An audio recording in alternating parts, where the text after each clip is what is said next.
All right. Hey, good morning, everybody. David E. Taylor, you are a piece of shit.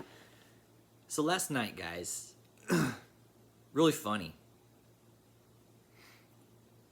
I got about 3, 4, 5, 7 different voicemails very early. I didn't wake up to hear the calls because they just go straight to voicemail if they're not recognized. They're all unknown. Hang on. I'll show you guys. They're all unknown calls. Okay, look.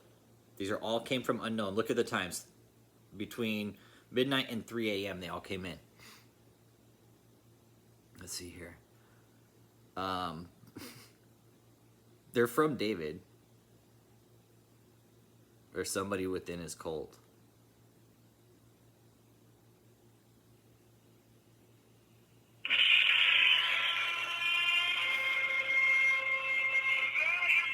David, you're such a moron.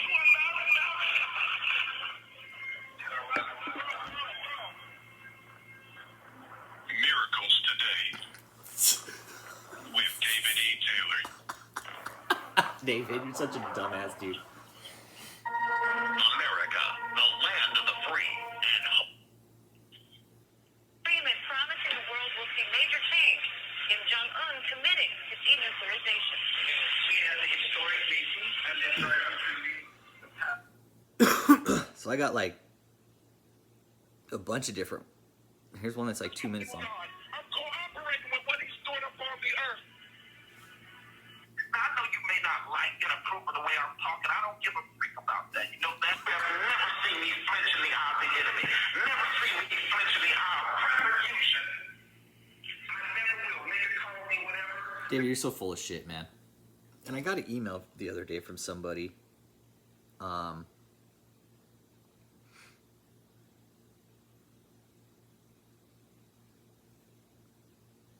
not going to say who it's from. I'm going to go ahead and read the email. Leave out certain details just to protect the privacy. And it goes in like this. Before I get into my story, I want to put out some disclaimers so there's no misunderstandings. I've never attended a crusade or the other event by David E. Taylor. I have not attended a church service at David E. Taylor's church, Taylor, Michigan, or any other location in St. Louis area where Jam and I bought the Jamestown Mall, which they never bought, okay? That Jamestown Mall was never bought. It was all bullshit. I have not personally witnessed any abuse by David E. Taylor. A lot of the main events in my story are almost 10 years old. At the time, I didn't really know what was happening, but given the time lapse, some of the details are a bit fuzzy. I also may be a bit vague in some details because I have an active, there's stuff going on with this person. Basically, it's like another Rick Fraser situation. It's a spitting image of Rick Fraser's situation. Here's what I believe. This person's involvement with this cult led to the downfall of their situation. It really is. It's a spitting image of Rick Fraser's whole situation. You look at this email, and it's everything that happened to Rick Fraser, basically. Yep, same thing. Spiritual journey on. It's a spitting image. It's exactly Rick Fraser's story. There's money involved: 401k, alimony, divorce money, and guess where all this money went? And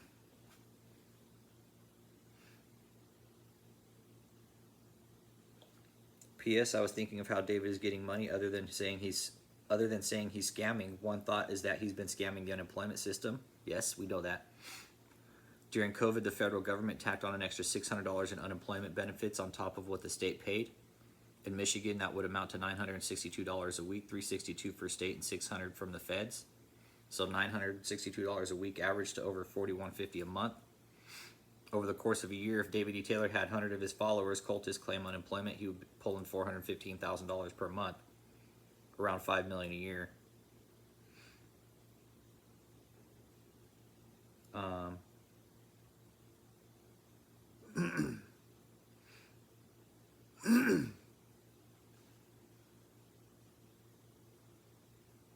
David's aware of me. It says so in this email. David's worried about me. Says he's afraid of me. Good, David. I want you to be afraid of me. I have the email right here that proves you're afraid of me, because there's stuff going on with this.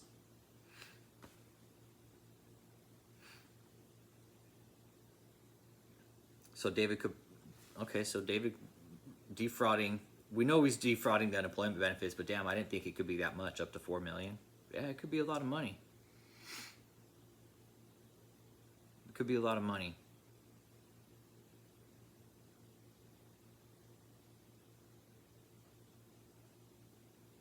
And this person there's kids involved.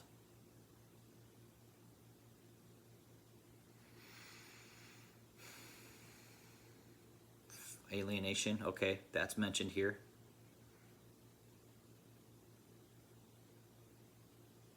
So it says basically David executed the alienation strategy perfectly, basically.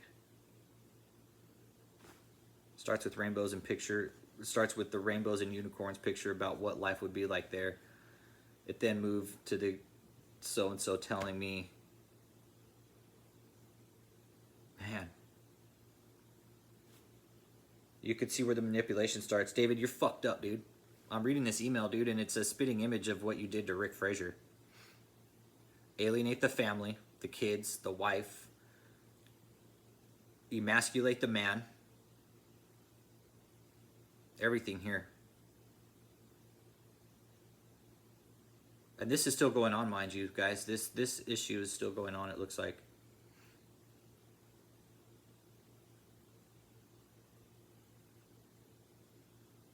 Man.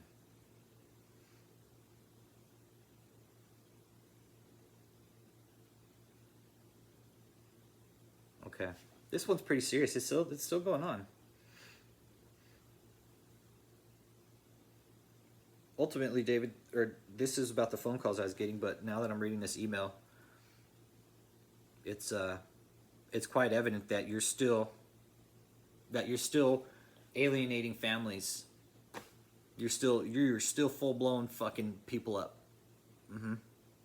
Happy St. Patrick's Day too, by the way, everybody. I'm wearing green today.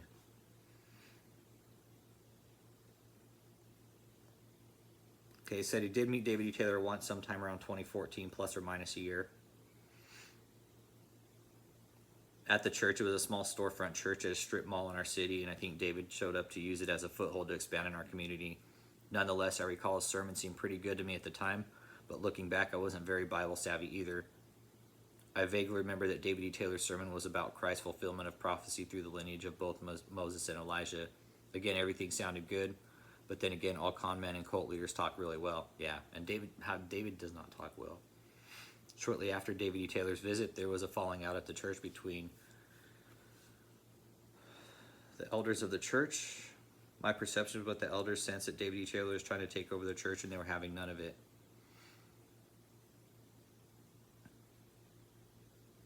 Turning point was when David E. Taylor said that he wanted to talk to me and bless the household. Called on the phone. We had question and answer with him. Started off as fairly commonplace conversation. However, the conversation then turned into a prosperity gospel pitch. I didn't know what it was called at the time, but I could sense the money pitch. David E. Taylor talked about sowing a seed in his ministry and cited examples how prior people had sowed a seed and later received financial windfall. Conversation ended with David E. Taylor said, "God didn't give me a number for me to ask you. God is telling me to ask you for half."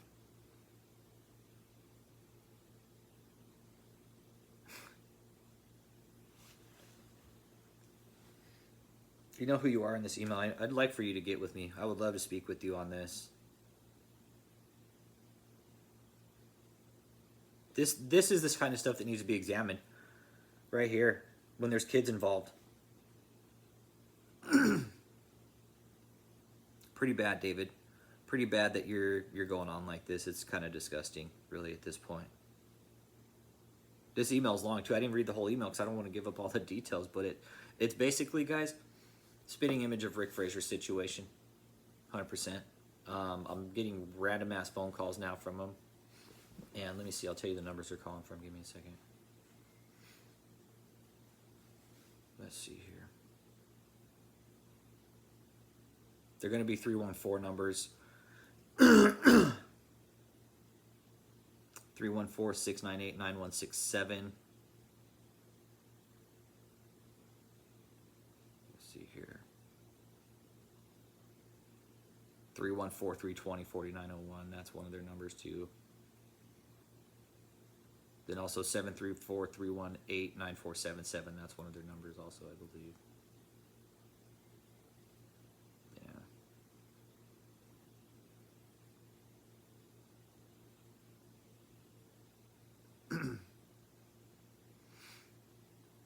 Okay, you guys got any questions? Let me know. Comments, concerns, leave them below. If you guys start getting phone calls from these idiots, let me know. Let me know the numbers. That way I can put them up. That way we can stop the scam. YouTube's trying to protect the scam artists. That's why they're not letting me monetize my channel. Somebody said they're more apt to protect the scammers than they are. They're more worried about the scammers' well-being than they are the people that are getting scammed. So, yeah, that's kind of it, guys. Like I said, won't be doing lives too much. I will do little posts like this. I'm pretty sure it's maybe David's little butt buddy, Marcellus, the one that's making the calls all.